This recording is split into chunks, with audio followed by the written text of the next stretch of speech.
उत्तर प्रदेश में पिछले 25 दिनों से ये सभी बिजली कर्मचारी धरने पर बैठे हैं।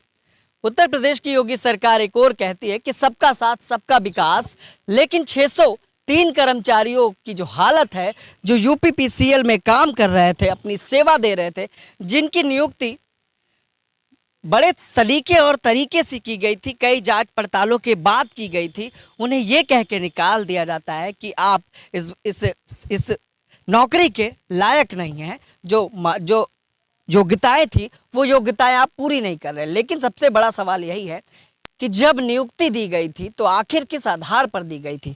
पिछले 25 दिनों से 603 टीजीटीए कर्मचारी हैं जो उत्तर प्रदेश पावर कॉरपोरेशन और योगी सरकार से न्याय की गुहार लगा रहे हैं, लेकिन सरकार है कि सुनने का नाम नहीं ले रही। क्या मांगे हैं आपकी? पिछले 25 दिनों से घर परिवार छोड़कर यहाँ बैठे हुए हैं, क्यों बैठे हैं और कब तक बैठने का विचार है?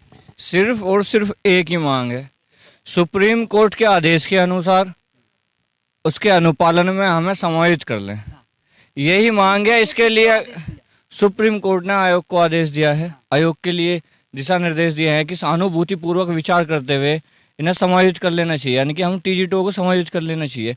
सुप्रीम कोर्ट हमारे साथ विद्युत विभाग, विद्युत सेवा आयोग जी, उत्तर प्रदेश पावर कॉरपोरेशन में जो है हम 3 साल से लगातार सेवा दे रहे थे आयोग जो है जी, वो जो कोर्ट का आदेश है उसकी अवहेलना कर रहा है, पालन नहीं कर पाया। लगभग 1.5 साल हो गया। क्या जवाब देता है? जब भी जाते हैं हम किसी मंत्री अधिकारी से मिलने तो जवाब मिलता है कि आपका मामला संज्ञान में है। हमें ही जाना पड़ता है, यहाँ पे 25 दिन से कोई नहीं आया अभी तक।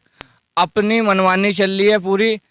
ऐसा लग रहा है कि जो जज बैठे सुप्रीम कोर्ट में वो तो पागल हैं। ये 8वीं 10वीं फेल जो सरकार चला रहे हैं, यही जो है सब कुछ है।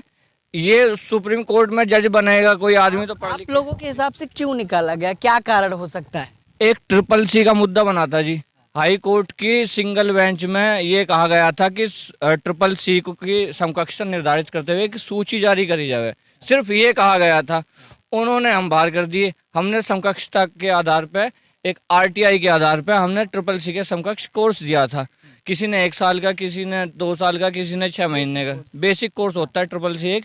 जब हमने RTI में पूछा था कि CCC की समकक्षता के आधार पर CCC की समकक्ष कौन कौन से कोर्स हैं, तो RTI में ये मिला था कि कोई भी 80 घंटे का कोर्स अथवा इससे ऊपर का कोर्स या 3 महीने का कोर्स ये CCC के समकक्ष माने जाएंगे। बावजूद इसके हमारे पे 2016 का शासन आदेश 2018 में पटक दिया जाता है, जो कि बाबुओं की भर्ती के लिए था। उसमें था कि हाई स्कूल या इंटरमीडिएट में आपके पास कंप्यूटर साइंस एक सब्जेक्ट होना चाहिए अलग रूप में। वो आंसू लिपिक के लिए था, हमारे लिए नहीं था वो। और वो भी सुप्रीम कोर्ट का ये भी एक नियम है कि पहले की भर्ती पे बाद के नियम लागू नहीं किए जा सकते। भर्ती के बाद भर्ती पे जी। सेवा आयोग है आपका, जब चयन प्रक्रिया चल रही थी, कौन अध्यक्ष था उसका, कौन नेतृत्व कर रहा था?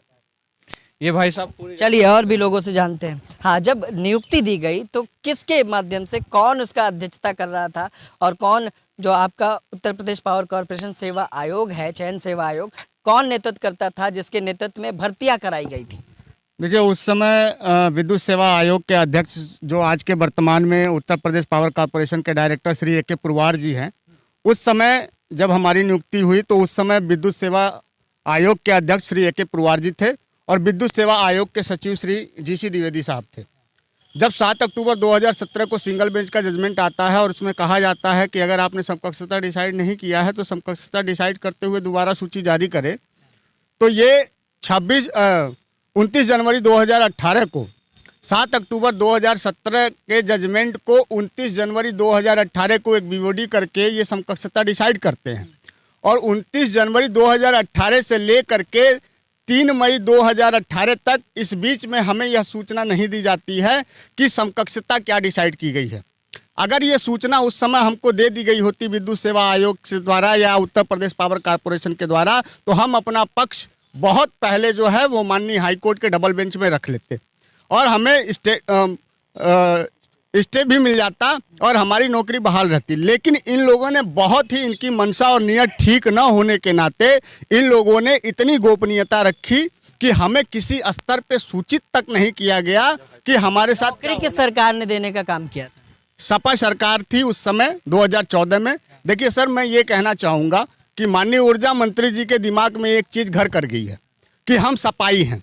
तो भाई सपाई तो वो 2211 पद जो बने थे, मतलब ये मान के चलें कि इस समय जो नियुक्तियां सरकार कर रही हैं वो भाजपाई हैं। वो भाजपाई हैं। जो अगर ऊर्जा सरकार आए तो उनको निकाल, अगर ऊर्जा मंत्री जी की बात सुनी जाए, उन्होंने एक चैनल के माध्यम से यह वक्तव्य दिया था कि ये तो सपा की गंदगी है। तो क्या सपा सरकार में जितने भी IAS PCS या और भी आयोगों द्वारा भर्तियां हुई वो सब सपा की गंदगी तो उनको तो निकाल देना चाहिए। घोटाला था ना वो, अगर वो घोटाला था तो अब AK पुरवार निदेशक बने कैसे बैठे? भाई उनके पास रुपया पैसा है, ले दे करके काम उन पे कार्रवाई होनी चाहिए कि नहीं? बिल्कुल होनी चाहिए। हम तो शुरू से ये मांग कर रहे हैं कि अगर हम दोषी हैं तो हमारे ऊपर कार्रवाई होनी चाहिए। हम माननीय श्रीकांत शर्मा जी हैं। उनसे वार्ता हुई एक बार आप लोगों को? देखिए उनसे वार्ता हुई है, लगातार हम लोग उनसे मिल भी रहे हैं, लेकिन उनका यही है कि सुप्रीम कोर्ट का आदेश स्पष्ट नहीं है। गंदगी किसने कहा? ये 2018 में हमारी सेवाएं समाप्त की गई थी, उस समय एक चैनल के माध्यम से इन्होंने वक्तव्य दिया था ऊर्जा मंत्री जी ने। वो हम लोगों के पास आज भी उपलब्ध है कि घंटी बजाओ एक ABP न्यूज़ जी, उसमें जो है इन्होंने वक्तव्य दिया था कि ये तो सपा की गंदगी है, इनको साफ कर रहे हैं। ठीक है, साफ तौर पर ऊर्जा मंत्री का ये बयान किस तरह से शोभनीय है कि ये सपा सरकार की गंदगी है। अगर ये सपा सरकार की गंदगी है तो क्या बीजेपी सरकार में जो भर्तियां की जा रही है उसको सपा सरकार साफ करेगी? साफ तौर पर पिछले 25 दिनों से ये सभी कर्मचारी अपनी मांगों को लेकर सरकार से न्याय की गुहार लगा रहे हैं, लेकिन इनके ही ऊर्जा मंत्री का कहना है कि ये तो गंदगी है। एक और सरकारें ये बोलती है कि सबका साथ सबका विकास, और उनके मंत्री ही बोलते हैं कि ये सपा सरकार की गंदगी है। क्या ये इनके वोटर नहीं थे? किसको वोट दिया था इस बार आप लोगों ने? बीजेपी को। क्यों दिया था? हमने यही दिया था कि वो हमारे लिए अच्छा करेंगी। अच्छा, कि आप बताइए किसको वोट बीजेपी को दिए थे। आप क्या किसको देने वाले हैं? अभी भी आने वाले समय में बीजेपी को ही देंगे। क्या करेंगे अगर हमारी मांगे पूरी हुई तो? पूरी हुई तो नहीं हुई तो नहीं हुई तो नहीं देंगे, बहिष्कार करेंगे। बहिष्कार करेंगे। जी सर। परिवार में कितने लोग हैं? परिवार में 5-7 लोग हैं सर। आपके? हमारी एक लड़की है 3 बताइए, मांगे पूरी नहीं हुई तो क्या बहिष्कार करेंगे आप लोग? जी बिल्कुल बहिष्कार करेंगे। इस सरकार का बिल्कुल नहीं चाहेंगे। मुख्यमंत्री पर उम्मीद बची है? अभी उम्मीद है, तभी हम जो है धरना दे रहे हैं। हो सकता है ठीक है। कोई रहम कोई तरस आ जाए हमारे। चलिए, रहम की भीख मांग रहे हैं। वो जनता भीख मांग रही है जो खुद सरकार बनाने का काम करती है।